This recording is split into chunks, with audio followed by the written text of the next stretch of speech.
धूल से भरा सुनसान जंगल के किनारे बसा एक गांव जिसका नाम कोलीतमारा है। चारों तरफ घना डरावना जंगल, अमावस की काली रात थी। पूरा गांव एक अजीब सी खामोशी की चादर में दबा पड़ा था।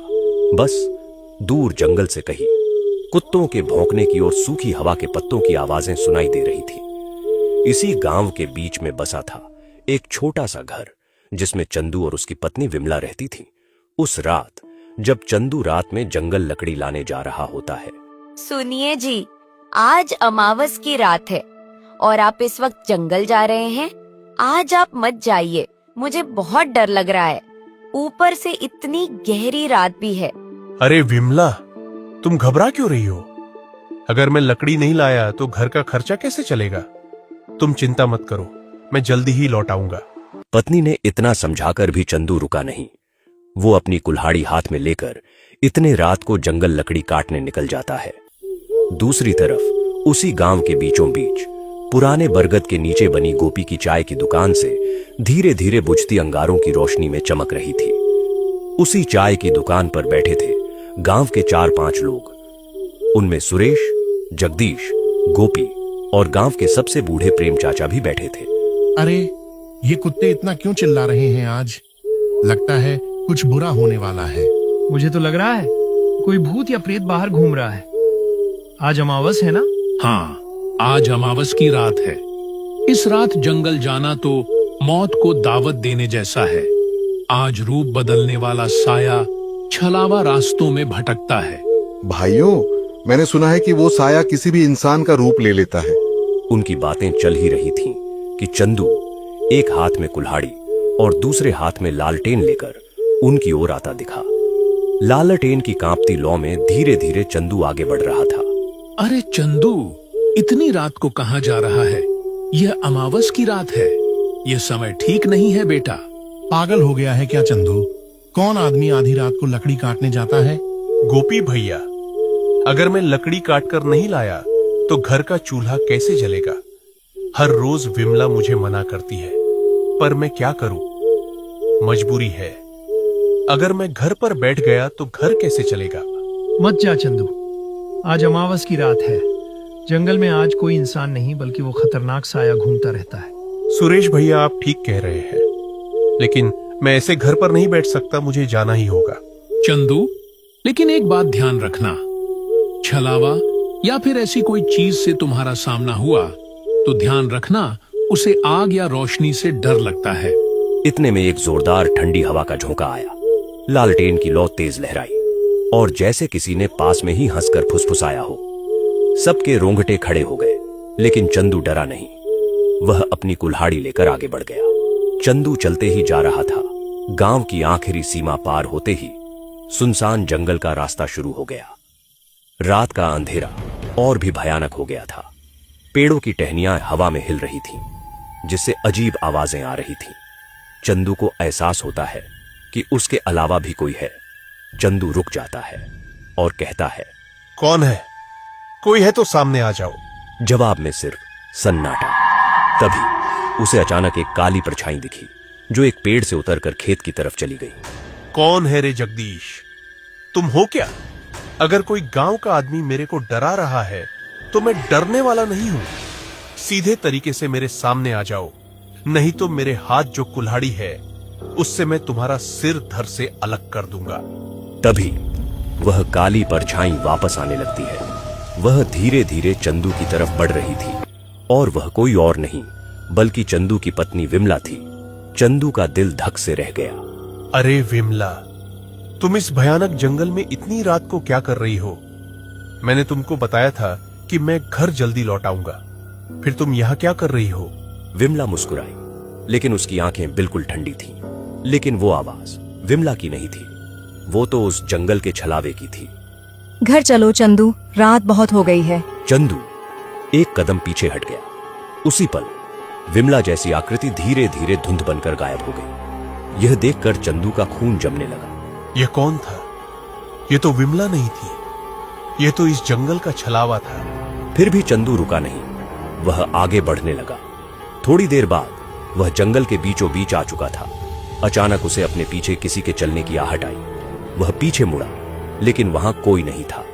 ये सब देखकर चंदू जोर से चिल्लाया। कौन है रे? सामने आ। मेरे साथ आंख मिचौली मत खेल। हिम्मत है तो सामने आ। तभी एक बार और उसके पीछे धीमी खुरदुरी आवाज आई, जैसे किसी 50 साल के बुढ़े की आवाज हो। फिर से चंदू पीछे मुड़ा तो अपने पीछे उसको उसी गांव के प्रेम चाचा दिखाई दिए, जो चाय की दुकान पर बैठे हुए थे। प्रेम चाचा, आप इस वक्त इस जंगल में? आपने तो मुझे जंगल जाने से रोका था। आप यहाँ क्या कर रहे हो? मैं तेरा ही इंतजार कर रहा था चंदू। आज तुझे मेरे हाथों से कोई नहीं बचा सकता। आज तेरा शरीर मेरा होगा। यह सब देखकर चंदू पीछे हट गया। मुझे पता है कि तुम मेरे गांव के प्रेम चाचा नहीं हो। मैंने तुमको पहचान लिया है। तुम एक जंगल के छलावा हो। अचानक प्रेम चाचा का चेहरा बिगड़ने लगा। आंखें लाल, दांत लंबे और चेहरा किसी दानव जैसा हो गया। चंदू डरकर कुल्हाड़ी लहराता हुआ भागा। छलावा हवा में उड़ते उड़ते चंदू के पीछे आ रहा था। वो अजीब सी आवाज में हंस रहा था। चंदू भागते भागते जंगल के बीचों बीच पहुंच गया। उसे समझ नहीं आ रहा था कि अब क्या करे। पीछे से छलावे की हंसी। चंदू कांपते हुए हाथों से कुल्हाड़ी उठाकर, आजा, मैं डरता नहीं तुमसे। तुझे जो करना है कर ले। छलावा एक झटके में चंदू का रूप लेकर सामने खड़ा हो जाता है। अब 2 चंदू थे, एक असली, एक नकली। चंदू, अब तू क्या करेगा? अब तो मैंने भी तेरा रूप ले लिया है। अब कौन सा तू और कौन सा मैं? अब तो तुम्हारी पत्नी विमला भी मुझे नहीं पहचान पाएगी। तभी अचानक छलावा चंदू के ऊपर छलांग मारने ही वाला था कि चंदू को अचानक प्रेम चाचा की बात याद आई।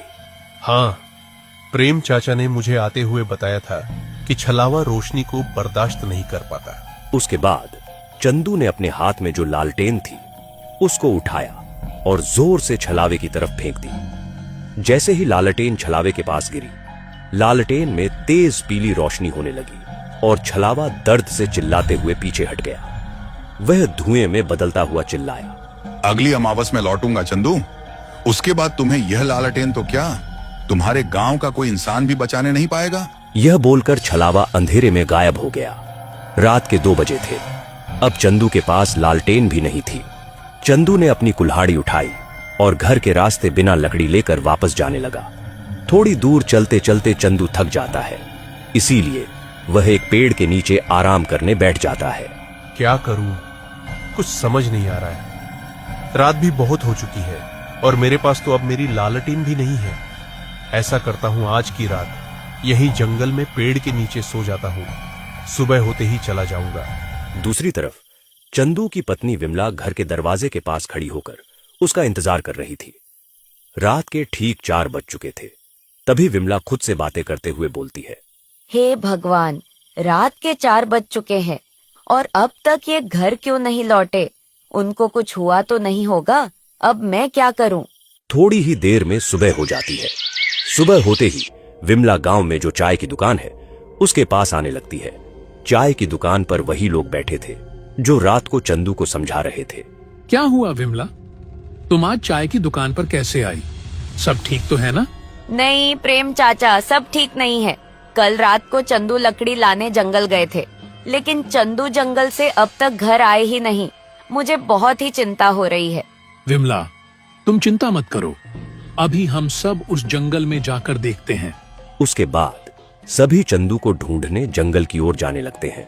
थोड़ी दूर जाने के बाद उनको दूसरे गांव का एक लकड़हारा उस जंगल में दिखाई देता है।